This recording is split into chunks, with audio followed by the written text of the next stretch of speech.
নমস্কাৰ বন্ধু বান্ধৱীসকল, আজি পৰিৱেশটো দেখি গম পাইছে চাগে। ৰাতিপুৱা পৰিৱেশ একদম বহুত সোনকালে এয়া নদীৰ পাৰলৈ আহিলোঁ। আজি ছট পূজা যিহেতু হৈছে, ছট পূজাৰ পৰিৱেশ এয়া সকলো পূজা দিবলৈ বুলি আহিছে নদীৰ পাৰত। আৰু এয়া বিহাৰী সম্প্ৰদায়ৰ যিহেতু লোকসকলে এই পূজাভাগ প্ৰতি বছৰে পালন কৰে আমাৰ কামপুৰ এই কপিলী নদীৰ পাৰতে। আৰু যিহেতু আগতে মই চোৱা নাছিলোঁ, আঁতৰৰ পৰা দেখিছিলোঁ, কিন্তু এইবাৰ ফাৰ্ষ্ট টাইম মই এনেকৈ আহি ওচৰৰ পৰা পূজাভাগ মই দেখিবলৈ মোৰ সৌভাগ্য।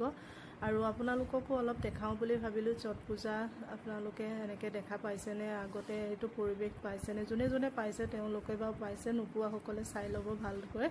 বহুত ভাল লগা পৰিৱেশটো। আৰু এই পূজাভাগ যোনে কৰে শুদ্ধ মনে কৰিলে পূজাভাগ সফল হয় বুলি কোৱা শুনিছোঁ। আৰু সেয়ে সকলোৰে হয় প্ৰাৰ্থনা জনালোঁ।